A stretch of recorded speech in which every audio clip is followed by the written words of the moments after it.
¿Qué tal? Buenas noches. Gracias por acompañarme en otro programa de México Social. El día de hoy dedicaremos nuestro programa a revisar el grado de cumplimiento de los derechos humanos. Para iniciar, los invito a que veamos el siguiente reportaje. En nuestro país, el grado de incumplimiento en derechos humanos se agudizó durante la pasada administración. Diversas organizaciones y centros de derechos humanos en el país han elaborado diagnósticos que encienden focos de alerta sobre irregularidades en esta materia, particularmente entre los grupos vulnerables. Cuando se piensa en violación a los derechos humanos, se asocia por lo general con eventos como tortura o desapariciones forzadas. Sin embargo, hay derechos básicos que no se cumplen e impactan a la mayoría de los mexicanos. El acceso a la alimentación es uno de ellos y quizás el más extendido. De acuerdo con cifras del Instituto Nacional de Estadística y Geografía, el INEGI, cada año en promedio 8,000 mexicanos mueren a consecuencia de la desnutrición, una cifra mayor que la suma de las víctimas de la violencia por el combate al crimen organizado.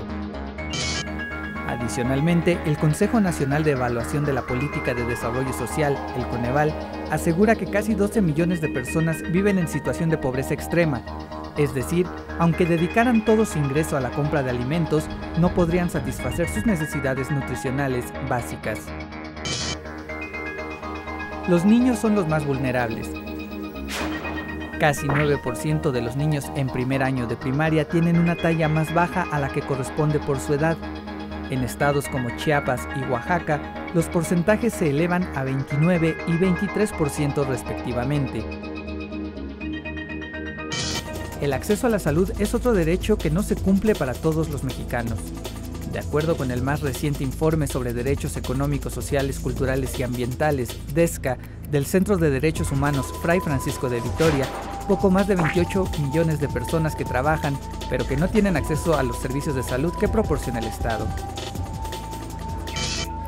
En este contexto, nuevamente las niñas y los niños resultan los más afectados. De acuerdo con el INEGI, en México 3 millones de menores trabajan, lo cual evita que ejerzan sus derechos a la salud, alimentación y educación. Los portadores de VIH también experimentan violaciones en sus derechos humanos. El Instituto Mexicano del Seguro Social tiene 28 quejas por negación del servicio y es la entidad de salud pública más denunciada en el país en esta materia. De igual manera, el derecho que tienen las mujeres a decidir sobre su salud, cuerpo, maternidad y sexualidad se encuentra limitado. En 17 entidades del país se considera delito la interrupción del embarazo, aun cuando este sea producto de una violación o peligre la vida de la mujer. Además de esto, las mujeres indígenas deben enfrentar obstáculos adicionales. El más importante, el acceso a la justicia. Más de la mitad de las 406 mujeres indígenas que fueron apresadas en el 2010 no contaron con un traductor durante su juicio y fueron sentenciadas sin saber de qué se les acusaba. Uno de los grandes grupos vulnerables que no tienen garantizados sus derechos humanos son los mexicanos que viven con algún tipo de discapacidad. Solo 15% de este grupo de población asiste a la escuela y de cada 100 que ingresan a la primaria, solo 4 logran concluir estudios universitarios. Adicionalmente, 99% de las escuelas carece de programas para brindar clases con lenguaje de señas o método braille. Urge en México una política de Estado que permita hacer visible que los derechos sociales son parte sustantiva de los derechos humanos y que es necesario acelerar el paso para darles integral cumplimiento. Para hablar sobre los derechos humanos, México Social tiene hoy en el estudio a dos actores fundamentales para pensar y sobre todo para plantear acciones para tratar de evitar la violación de los derechos humanos. Por eso me da mucho gusto recibir en el estudio de México Social al presidente de la Comisión Nacional de Derechos Humanos, el doctor Plasencia, Raúl Plasencia, y a la presidenta de la Comisión de Derechos Humanos del Senado, la senadora Angélica de la Peña. Quisiera empezar el programa, que nos dieras un recuento. Ya vimos que hay grandes agravios sociales, pero desde la perspectiva de la Comisión Nacional de Derechos Humanos, ¿cuál es el mayor agravio que está viviendo la población hoy en el 2013? Muchas gracias, Mario Luis. Comentarte lo siguiente, parece que sin duda el tema de la impunidad, de la falta de acceso a la justicia es hoy por hoy el principal problema en nuestro país. Cuando observamos cómo millones de mexicanos suelen ser víctimas de algún delito y lamentablemente después de denunciar, no acceden a la justicia. Esto va generando una serie de problemas mayores y particularmente va propiciando una mayor impunidad, un mayor índice de delitos, una situación que lastima la justicia, lastima la sociedad, lastima el desarrollo social y por ello nos parece muy importante que se tomen acciones adecuadas para hacer del derecho al acceso a la justicia una plena realidad, que podamos todos los mexicanos contar con la garantía de que nuestra vida, nuestra libertad, nuestro patrimonio está debidamente resguardado, pero más aún, que cuando solemos o pudiéramos ser víctimas de un delito, la autoridad va a acudir en auxilio nuestro y va a dar respuesta adecuada a este tema. Por ello, desde la Comisión Nacional de los Derechos Humanos hemos estado trabajando de manera muy intensa con el objetivo de ir buscando alternativas para que las autoridades encargadas de procurar justicia, de impartir justicia, lo hagan de la manera adecuada y podamos en buena medida ir viendo disminuidos estos índices de impunidad. ¿Estarías de acuerdo con esta noción que el mayor agravio en términos de derechos humanos es la impunidad, la ilegalidad? Yo creo que aunado a los preceptos que acaba de mencionar el presidente de la Comisión Nacional de Derechos Humanos, yo creo que hay un problema más de fondo en el país. Tenemos un marco jurídico fundamental que reconoce los derechos de las personas, se establece que no debe haber discriminación por ninguna condición. Sin embargo, el problema que tenemos en el país es una gran desigualdad social.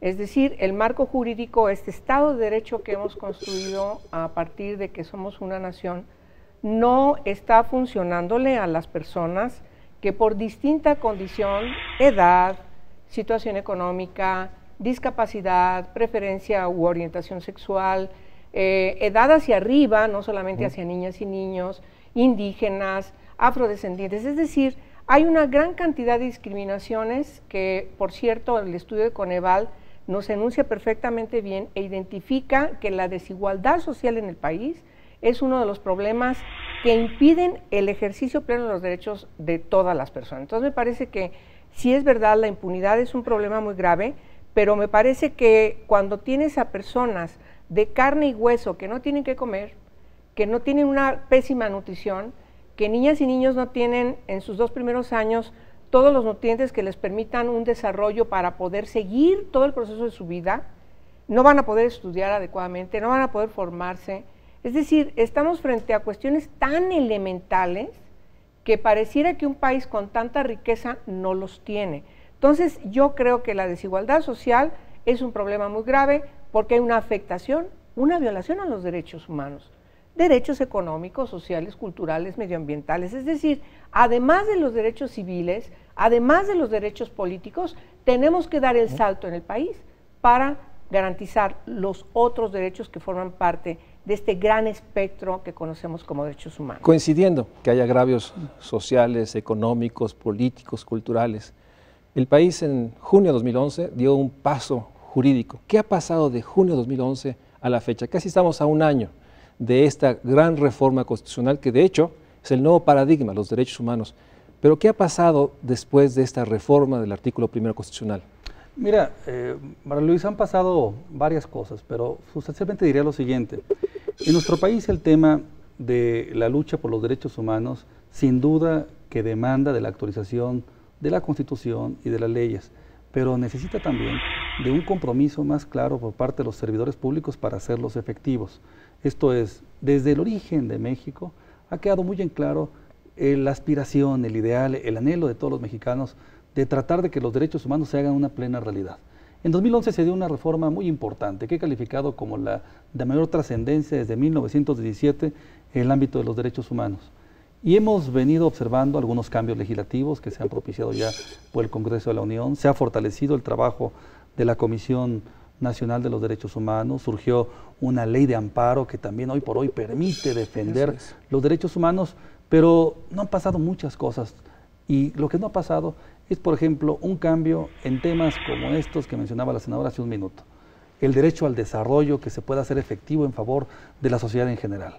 Que la educación, que la salud, que el trabajo, que la alimentación, que la justicia, que la igualdad pueda irse traduciendo en una cuestión vigente para todos los mexicanos. Por ello es que en la Comisión Nacional de los Derechos Humanos tenemos un documento en donde aglutinamos 79 grandes temas que están dentro de lo que denominamos una agenda nacional en materia de derechos humanos, que lo que busca es destacar en buena medida la necesidad de que se avance por parte de la administración pública, del gobierno federal, estatal y municipal, en la superación de diversas problemáticas que tienen que ver desde la educación, la salud, el desarrollo, justicia, por supuesto que igualdad, y la atención a sectores de la población que hoy por hoy continúan todavía en una condición de abandono, por no decir marginación, como si no hubieran pasado 200 o 300 años. Un país como el nuestro, en donde cerca de la mitad de la población está en condición de pobreza, nos debe dejar algo muy en claro. La pobreza es un obstáculo muy importante para que los derechos puedan ejercerse, porque cuando no hay condiciones para alimentarse, cuando no hay condiciones para acudir a la escuela, cuando no hay servicios médicos, sin duda, que si además de eso le agregamos la injusticia, la impunidad, pues esto pues nos presenta un gran reto en el país. Entonces, este sería, dijéramos, un panorama. La senadora sostiene y subraya, y estoy de acuerdo, que es la desigualdad que finalmente se expresa en pobreza, exclusión, discriminación, creciente vulnerabilidad. Pero sin duda hay un punto fundamental que quisiera que muy brevemente subrayaras. No ha pasado nada esencialmente en la estructura institucional, o sea, los gobiernos, después de junio de 2011. ¿Estás de acuerdo con esa afirmación? Bueno, no es tan tajante. Es verdad que hay esfuerzos interesantes que hay que ver cómo se implementa, porque resulta que de la reforma del 2011 a esta fecha hay un cambio de gobierno federal. Pero en las instituciones, en términos de la administración. La administración en general creo que sigue siendo la misma, creo que no ha cambiado. ¿En toda la República? Prácticamente en toda la República. No tenemos en el país, por ejemplo, algún municipio emblemático que digas, esta es una prueba de que se pueden hacer bien las cosas. No tienes un gobierno estatal que pueda ser el ejemplo para las otras entidades federativas. Es decir, sí es verdad que hace falta atender más el ejercicio de la política pública. Es verdad. Y en ese sentido, tenemos grandes temas o grandes agravios, impunidad, ilegalidad, una reforma jurídica que no logra transformar a las instituciones, y un tema central que el presidente de la Comisión Nacional de Derechos Humanos puso, los servidores públicos. Los servidores todavía no asumen esta cultura. Quisiera ir a un corte y regresamos a este tema. ¿Cómo lograr que la burocracia, los responsables, los programas realmente vivan y estén comprometidos a promover y garantizar los derechos humanos? Vamos a un corte y regresamos con esta pregunta. Claro que sí.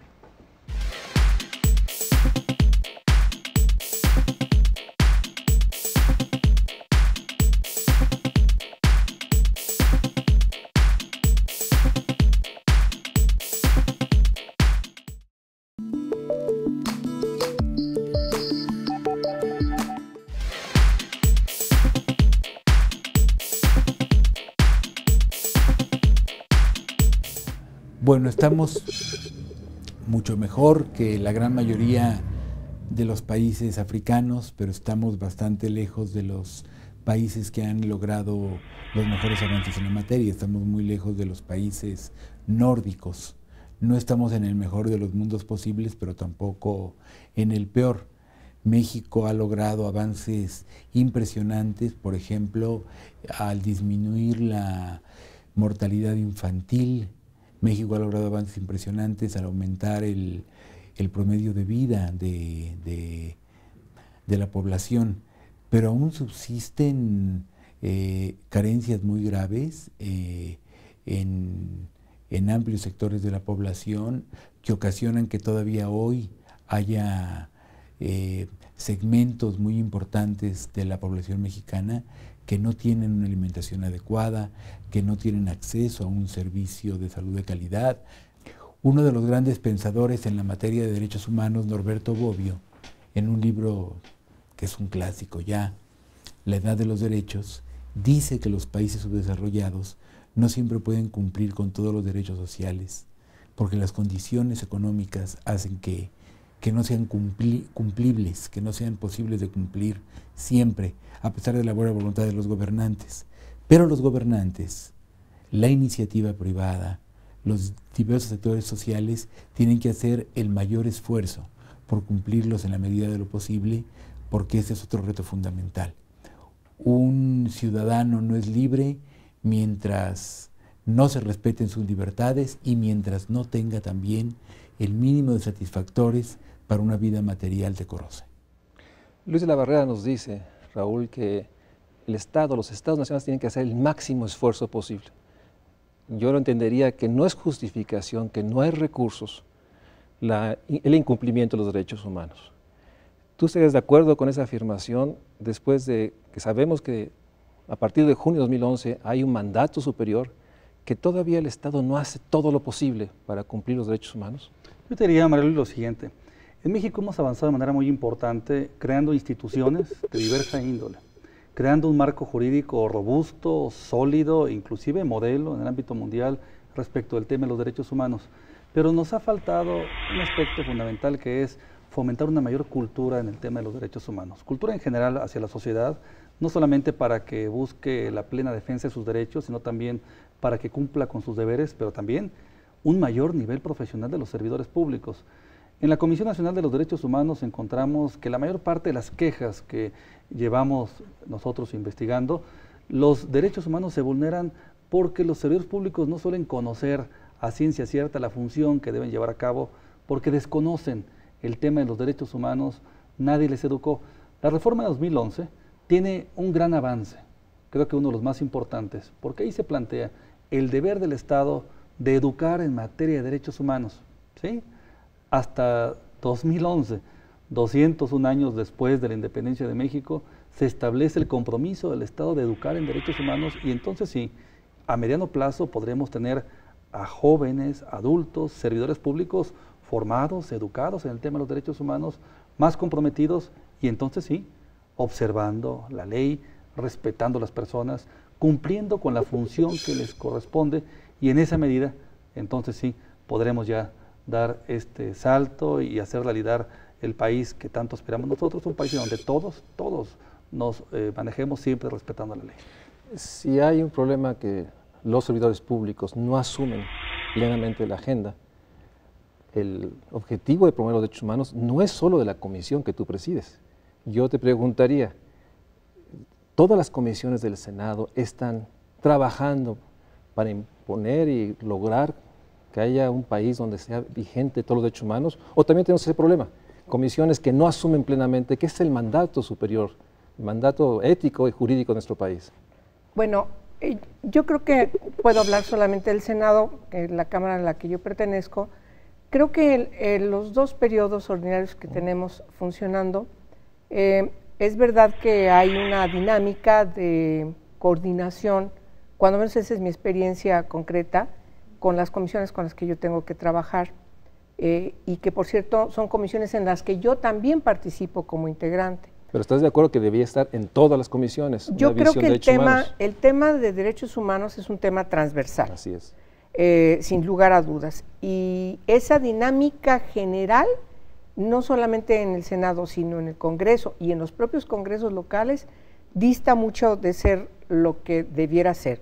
Porque estamos frente a un problema estructural, Mario Luis.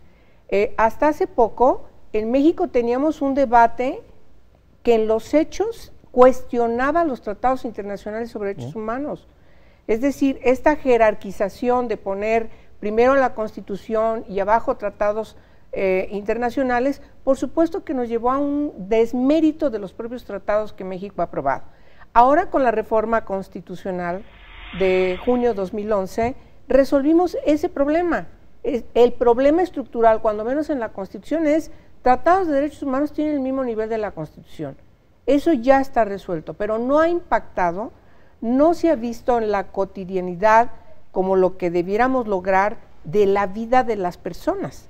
Entonces, ¿qué es lo que tenemos que hacer? Efectivamente, buscar mayor funcionalidad desde este nuevo enfoque en el trabajo legislativo, pero en eso también coincido con Raúl.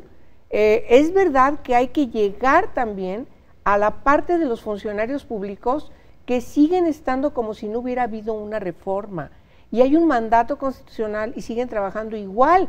Es más, siguen usando hace rato yo comentaba, su mismo código de procedimientos todo parchado cuando el Código de Procedimientos o civiles o penales ha cambiado, viene modificándose, es decir, la Constitución prácticamente la tienes que estar viendo todos los días para que tenga un nuevo enfoque en tu trabajo que tienes que realizar. Y la política concreta, la acción gubernamental concreta de funcionarias y funcionarios no se ha visto permeada de este nuevo enfoque. Entonces, ¿qué necesitamos hacer? Necesitamos buscar que preceptos como la rendición de cuentas, como la transparencia, rendición de cuentas para pedir cuentas a funcionarios que están obligados a dar cuentas a la ciudadanía, la transparencia de su ejercicio en el poder, el que sea, y por supuesto yo creo que le falta al país también, para seguir este nuevo enfoque de derechos humanos, la coadyuvancia, pero además reconocido oficialmente de las organizaciones no gubernamentales. Si no, como país, vamos a seguir atorados en muchos de los pendientes que ya se han añejado, porque tiene muchísimos años ahí. Tenemos un gran problema. Por una parte, una estructura del Ejecutivo, los ejecutivos, que no asume plenamente la agenda de derechos humanos. Incluso recojo tu duda de que no todos los senadores o las comisiones plenamente están, digamos, impulsando el cumplimiento de los derechos humanos. Pero si tenemos esta situación, yo quisiera que, ¿cuál es su apreciación? Hace unos días se presentó el Plan Nacional de Desarrollo, la oportunidad que este Ejecutivo Federal tiene que por primera vez construir un Plan Nacional de Desarrollo desde el artículo 1 constitucional de junio de 2011. ¿Cuál es tu apreciación en términos, si este plan indica que sí habrá las reformas necesarias para el cumplimiento de los derechos humanos? No para el crecimiento, no para la productividad, sino para lograr que se cumplan todos los derechos. Bueno, María Luis, yo te diría lo siguiente, mira, creo que todo plan que se elabore es un plan que hay que destacarlo, que hay que apoyarlo inclusive, no hay planes malos. El problema es cuando los planes no se cumplen.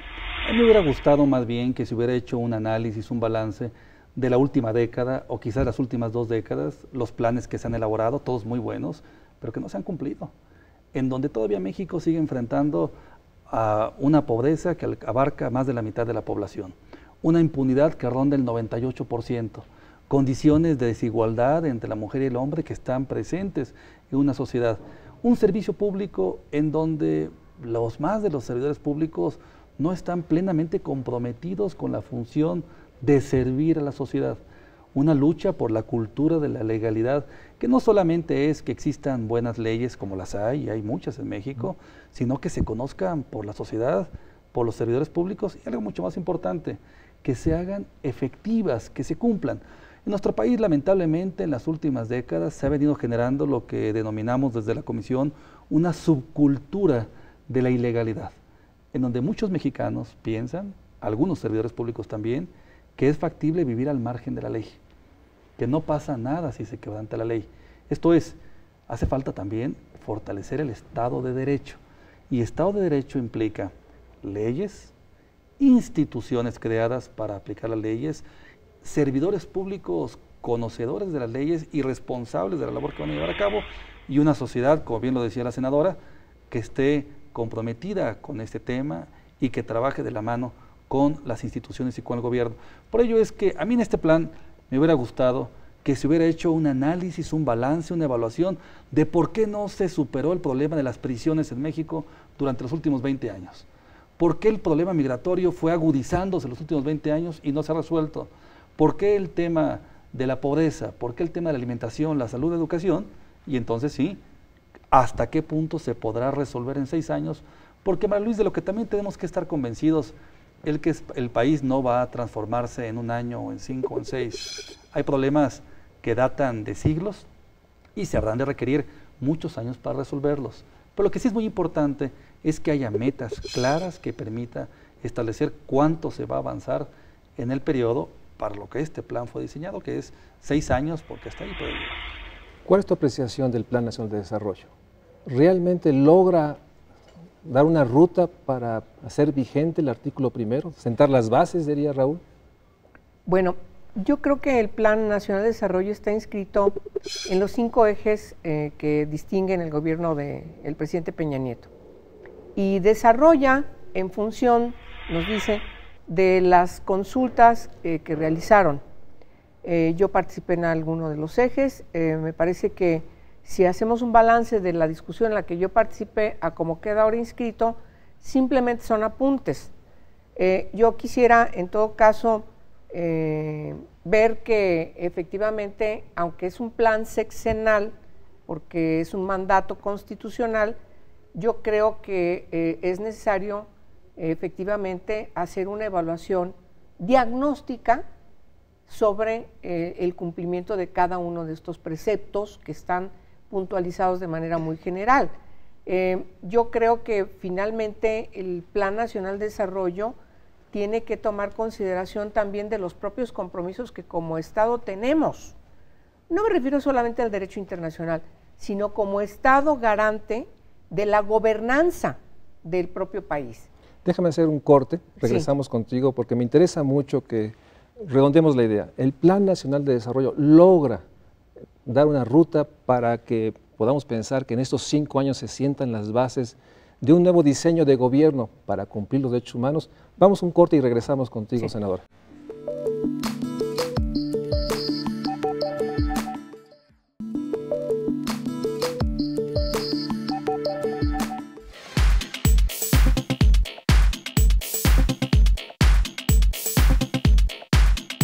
Las implicaciones que me parece que tienen son sobre todo en el concepto de pro persona, ¿no? En el concepto de ya no hablar de individuo, sino hablar de la persona, de pro persona, de personas, de la dignidad que tiene que ser respetada de esas personas.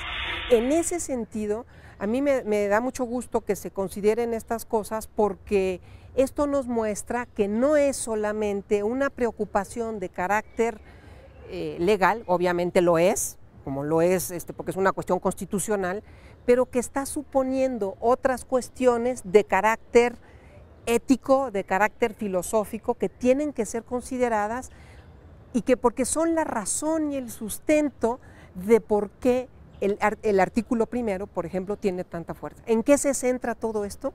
En la persona, en la defensa de la persona, en la consecución de los fines de la persona, en la consecución de todos los proyectos de las personas.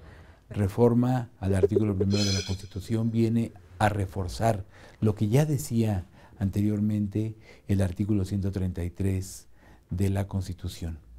Lo que resulta muy interesante es la resolución de la Suprema Corte de Justicia de que todos los jueces mexicanos, todos de cualquier ámbito, de cualquier entidad, están obligados a hacer prevalecer los derechos consagrados en la Constitución y en los tratados por encima de normas que pudieran contrariarlos en la legislación secundaria. Esto presenta un reto importante. Los jueces tendrán que conocer todos los derechos que se establecen, que se consagran en la Constitución y en los tratados, y habrá que emitir reglas que puede emitir la propia Suprema Corte o que puede emitir el Congreso de la Unión respecto de cómo se va a aplicar esta disposición para no caer en un caos interpretativo y en una inseguridad jurídica. Es decir, hay siempre el riesgo de que algún juez con afán protagónico haga interpretaciones, digamos, exóticas al dictar alguna resolución. Entonces es importante, por supuesto, que los derechos humanos consagrados en la Constitución y los tratados prevalezcan sobre normas secundarias que los contraríen, pero esto debe seguir ciertas pautas. Como hemos visto, la doctora Dora Elvilia García del TEC de Monterrey y Luis de la Barrera, dos expertos, nos dicen la enorme trascendencia del artículo primero. La pregunta, ¿el Plan Nacional de Desarrollo 2012-18 logra recuperar esta enorme dimensión ética, jurídica, plantea bases, lineamientos? ¿Cuál es tu apreciación sobre esta primera lectura del Plan Nacional de Desarrollo? Bueno, yo creo que desde ese aspecto quizás el Plan Nacional de Desarrollo debiese haber abarcado mucho más. Sin embargo, creo que es necesario entender que así como está pautado, puede tener efectivamente muchas interpretaciones y puede dar quizás un enunciado ser simplemente el precepto de arranque de una política mucho más completa. Yo creo que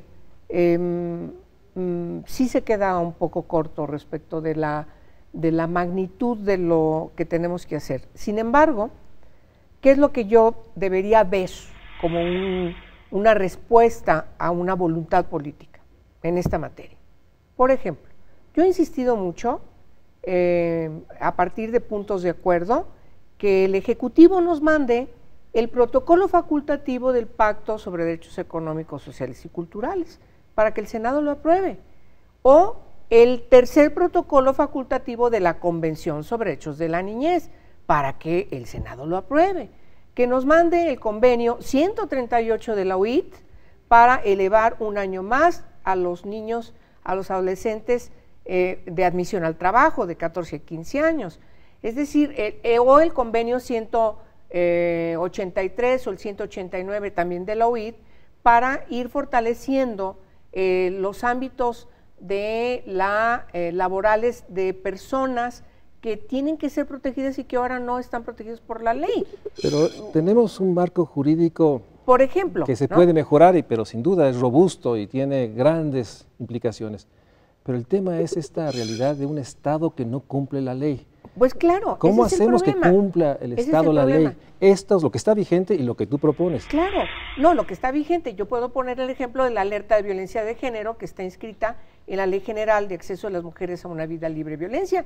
Hasta ahora no ha habido, ni en el gobierno anterior, ni en este gobierno, no ha habido una respuesta a las exigencias de las organizaciones no gubernamentales que dicen aquí hay feminicidio en este estado.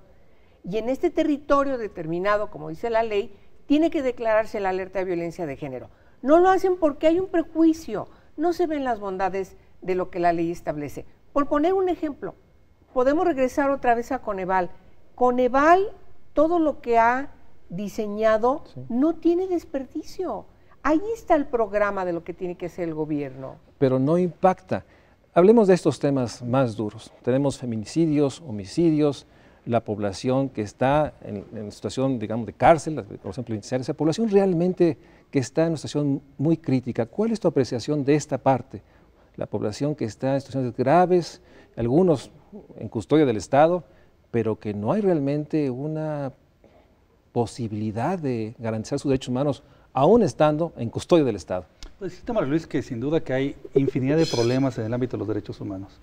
El tema, por ejemplo, de los feminicidios, que se han ido extendiendo a lo largo y ancho de la República, el tema de los agravios hacia la niñez, la condición de las personas que ya están detenidas y en prisión, y que lo hemos señalado desde la Comisión, hoy por hoy las prisiones en México se encuentran en condición crítica, las más de ellas, son una bomba de tiempo porque no alcanzan a garantizar que no se van a evadir los internos. Tenemos un problema también muy serio respecto del tipo de policías que están hoy por hoy operando a lo largo y ancho de la República.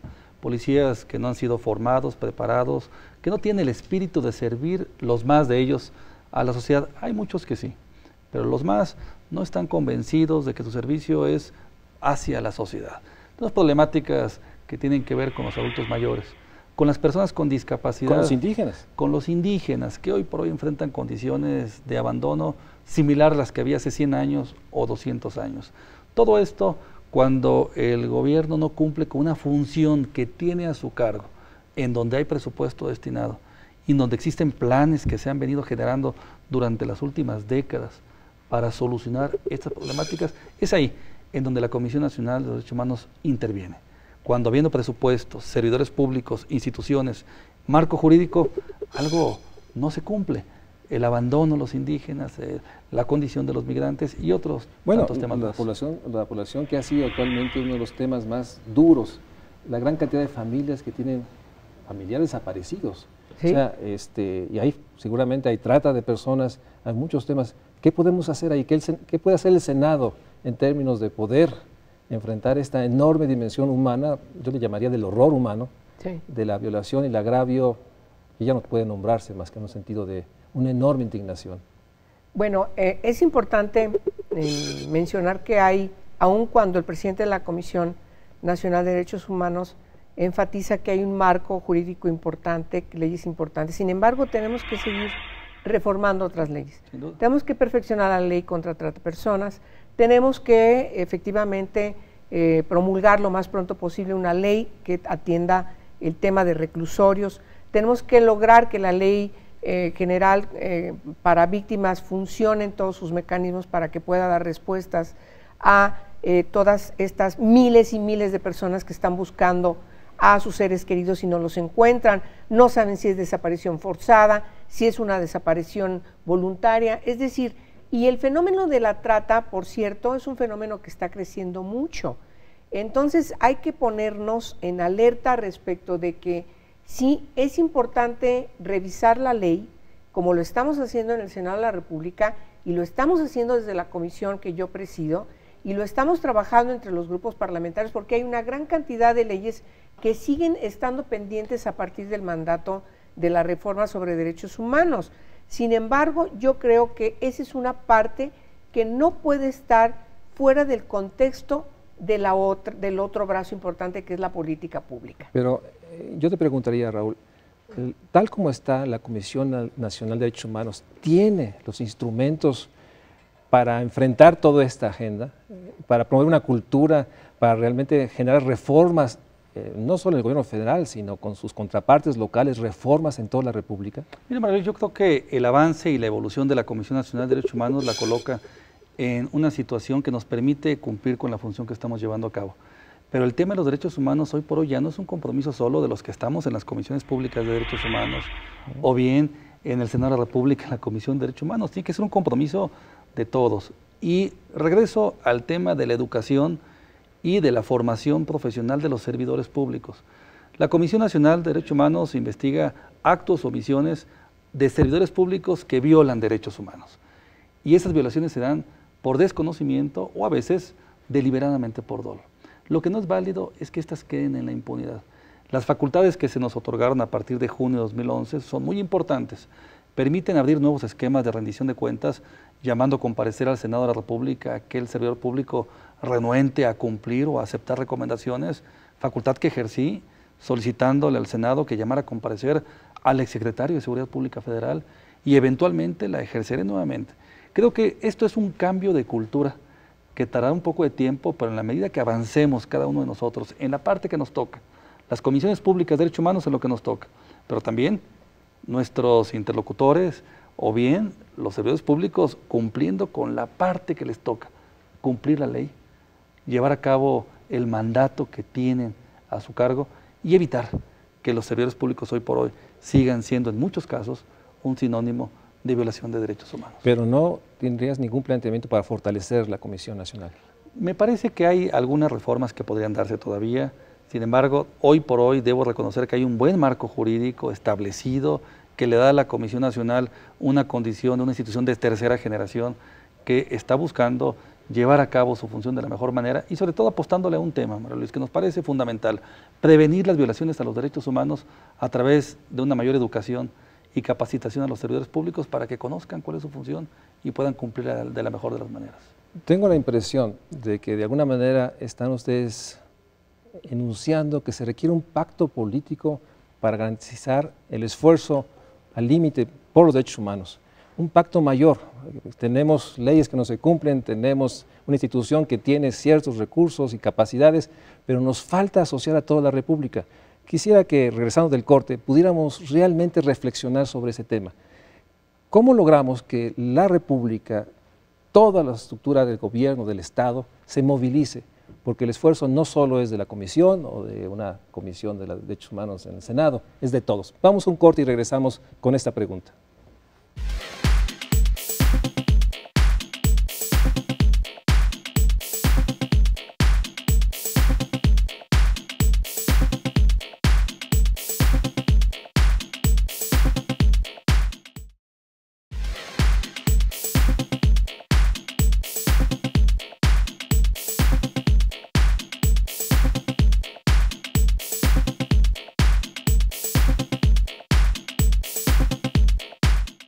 Estamos ya en la última parte del programa. Han subrayado la enorme cantidad de agravios, la enorme complejidad de una cultura de la ilegalidad, la falta de cumplimiento de las leyes. ¿Qué podemos plantear en términos de acciones a seguir para lograr promover el cumplimiento de derechos humanos? ¿Qué está planteando la Comisión Nacional de Derechos Humanos? Sí, María Luis, mira, estamos planteando lo que se llama un gran pacto nacional por los derechos humanos, que lo que busque sea sumar a los gobiernos municipales, a los gobiernos estatales, a organismos de la sociedad civil, en un compromiso que permita que todos estemos en la misma sintonía. Hoy por hoy hemos detectado que una buena parte de los servidores públicos y de la sociedad desconocen qué son los derechos humanos. Habla de los 3 niveles de gobierno. De los 3 niveles de gobierno, pero de manera mucho más crítica en el ámbito municipal. Por ello, hace algunas semanas empezamos en el estado de Yucatán con el primer pacto municipalista en materia de derechos humanos. Los 117 presidentes municipales, con la Comisión Estatal de Derechos Humanos, con el Gobierno del Estado, con la Comisión Nacional, asumimos un compromiso de promover, observar, defender los derechos humanos. Vamos a capacitar a todos los servidores públicos de esos municipios, del Gobierno del Estado, y vamos a otorgar certificaciones respecto del conocimiento de los derechos humanos para que entonces sí nos vaya quedando muy en claro que cuando se violen los derechos humanos por un servidor público certificado, ya no será por desconocimiento, sino por otro motivo. Y esto mismo lo queremos hacer en toda la República y estamos buscando llevarlo a cabo, con el objetivo de que entonces sí podamos prevenir violaciones a los derechos humanos, podamos darle elementos a los servidores públicos de cómo trabajar, de cómo operar, pero también para que ese artículo primero de la Constitución, que establece como un deber de todos los mexicanos, servidores públicos o no, promover, observar, defender los derechos humanos, lo podamos hacer una plena realidad. ¿Cuándo tendremos todos los pactos de todas las entidades con todos los municipios? Yo espero en los próximos 12 meses tener a todo el país, a todos los municipios, a todos los gobiernos de los estados, con la suscripción de estos documentos, pero también con un trabajo que, aprovechando las modernas tecnologías, podamos ir capacitando a estos servidores públicos desde temas muy elementales en cuanto a qué son los derechos humanos, para que no los confundan con otros conceptos, hasta cuestiones mucho más complejas como el uso de la fuerza, como el respeto a la dignidad de las personas y demás. Entonces yo espero que en 12 meses tengamos plenamente suscritos todos, pero también trabajos importantes de capacitación, certificación, y con esto podamos ver también un mayor respeto a los derechos humanos a futuro. Sabemos ya entonces que la Comisión Nacional tendrá a finales, dentro de un año, pactos en todo el país. Pero ¿qué más podemos hacer? Porque sin duda creo que es un paso importante. ¿Cómo logramos que todos los programas sectoriales, todos los otros programas, incluso los programas estatales, asuman esta cultura? ¿Qué más podemos hacer? ¿Qué más puede impulsar desde el Senado de la República la senadora Angélica La Peña? Bueno, yo creo que tenemos que inscribir que los mismos tratados internacionales de derechos humanos te plantean que los estados parte tienen que tomar todas las medidas legislativas, presupuestales, administrativas, judiciales, sociales, culturales, que sean necesarios para que esos tratados puedan ser vigentes y se pueda ejercer cada uno de sus preceptos en los estados parte. México tiene una gran cantidad de leyes que tienen que ser consideradas, por supuesto, a la hora de definición de las políticas públicas.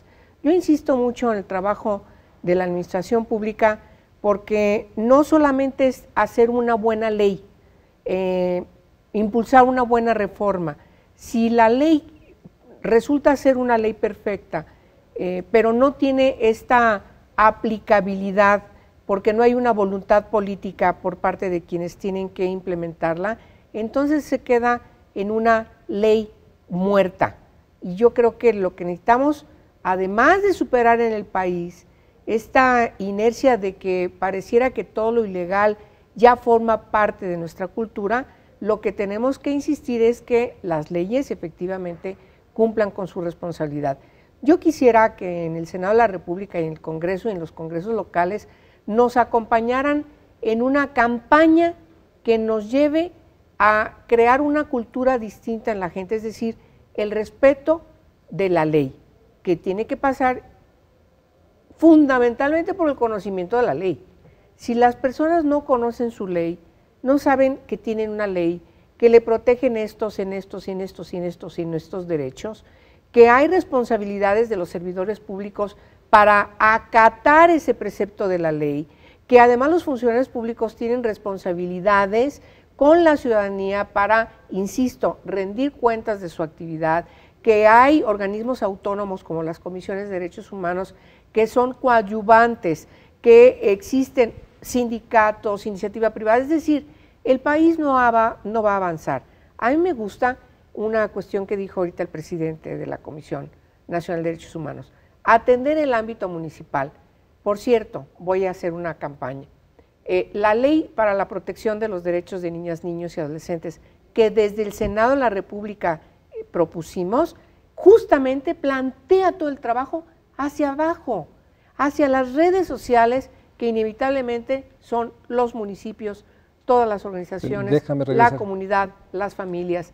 Es decir, hay que entrar a reconstruir sin duda importante, el tejido social. Pero en términos de denuncias, ¿cuántas denuncias anualmente recibe la Comisión? Tengo la impresión de que refleja también que no tenemos esta cultura de denuncia. O sea, sí. A nivel anual, ¿cuántas recibes? Mira, María Luis, nosotros recibimos cerca de 311,000 solicitudes de atención, de las cuales 43,000 son alrededor de cuestiones vinculadas con quejas de derechos humanos, de las cuales abrimos cerca de 12,000 a investigación. Cada vez hay un mayor número de mexicanos que acuden a las comisiones públicas de derechos humanos para denunciar, para señalar o para pedir orientación de algo. ¿No hay este fenómeno que muy mexicano, ¿para qué denuncio si no pasa nada? O sea, ¿cuál ha sido la evolución en los últimos 5 años? En el tema nuestro, la situación es distinta. Acuden con nosotros cuando no reciben respuesta en autoridades municipales, estatales o fundamentalmente federales, que es nuestra competencia. Para darte un ejemplo, el tema de las denuncias por tratos crueles se incrementó en un 500% en los últimos 6 años. ¿De cuánto? ¿Del número absoluto? El número absoluto, si andábamos en alrededor de unas 200 quejas, nos fuimos alrededor de más como 400 quejas a cerca de 2,000 quejas anuales. Sigue siendo bajo. Y bueno, revisé tu documento y sin duda es importante, pero creo que todavía podemos promover más denuncias, más confianza que la CNDH puede intervenir. Sin duda que no todo lo que llega a la Comisión Nacional de Derechos Humanos son las quejas que se presentan en la realidad, no son todas las violaciones a los derechos humanos, pero hoy se ve un incremento del trabajo. En los últimos 3 años hemos tenido un incremento a más del doble del trabajo en la institución. Esto es, se acude la sociedad, busca en buena medida orientación, apoyo, servicio. Claro, por eso es muy importante que podamos prevenir que se presenten los abusos, porque de otra manera esto puede llevar al colapso de cualquier institución. Claro. Si resulta que en lugar de abatirse la violación de derechos humanos se sigue incrementando la misma, pues llegará un momento en que queden saturadas las instituciones y no podamos dar respuesta adecuada. Que en algunos fenómenos hemos visto el incremento en las violaciones de derechos humanos. Hemos visto cómo ha habido sin duda más denuncias y hay toda esta relación, digamos, dramática entre el combate al crimen y violación de los derechos humanos, que ha sin duda sido una de las muestras más tristes de la historia de nuestro país. En ese sentido, la Comisión Nacional, ¿cómo percibe este fenómeno de violación de derechos humanos por el combate a todos los crímenes? Bueno, decirte que en el último sexenio, con esta política, que fue una política de Estado de combatir al crimen organizado, propició que se duplicara el trabajo de la Comisión Nacional de Derechos Humanos, pero no solamente más cantidad de quejas, sino también el tipo de quejas. Quejas respecto a asuntos que parecían que ya habían pasado la historia en este país, el tema de los desaparecidos. La tortura. El tema de la tortura, el tema de las ejecuciones extrajudiciales, el tema de los cateos ilegales. Además de esto, quejas por falta de prestación de servicios en materia de salud, por cuestiones que tienen que ver con la población indígena. Válgame, fueron creciendo también el número de quejas, pero también la gravedad, lo delicado de cada uno de estos temas. Por ello, la importancia de que cuando se toman medidas en donde el Estado decide ejercer mayor fuerza para luchar contra la delincuencia, se piense también en el respeto a los derechos humanos para no generar mayores problemas respecto de aquel que se piensa resolver. Senadora, ¿cómo promovemos una cultura que realmente fomente los derechos humanos? ¿Cómo podría cerrar este programa en términos de poder delinear acciones que transformen realmente esta noción de que la impunidad y la ilegalidad es un tema que nos sigue corroyendo? Pues yo creo que tiene que tener la participación, los compromisos de todos los actores y actrices que tienen que ver con la materia. Yo insisto que desde el Congreso tenemos una tarea muy específica, hay que hacerla, hay que dar buenos resultados, pero si esta tarea no tiene un espejo, una repercusión en la tarea concreta de la gobernanza, entonces hay algo que está fallando. Yo creo que en una democracia como la mexicana, como la que está inscrita en nuestro marco fundamental, necesariamente tiene que trascender, insisto, en tomar consideración de toda la sociedad, y ese es un grave problema que yo veo en el país.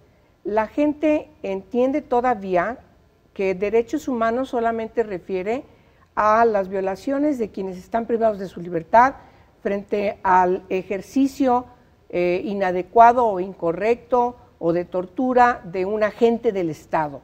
Y eso no es derechos humanos solamente.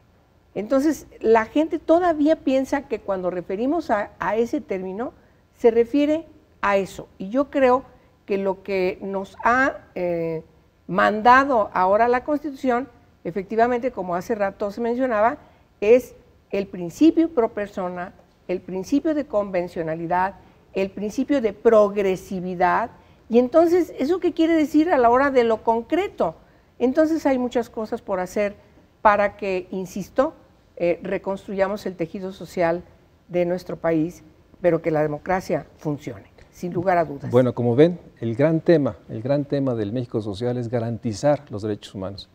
Sin duda este programa tendrá muchas veces que regresar al tema de derechos humanos. Yo quiero agradecerle al presidente de la Comisión Nacional de Derechos Humanos, al doctor Raúl Plasencia, ofrecerle este programa como un espacio para promover la cultura de la legalidad, la cultura de la vigencia de los derechos, y obviamente a la senadora Angélica de la Peña, que sin duda tiene una enorme labor jurídica que hacer. México social podrá ser el día que logremos la vigencia plena de todos los derechos humanos. Sin duda es el gran tema, los agravios que vienen del rompimiento de los derechos humanos, sobre todo de los que están hoy, sin duda, sufriendo ese agravio. Muchas gracias por acompañarnos.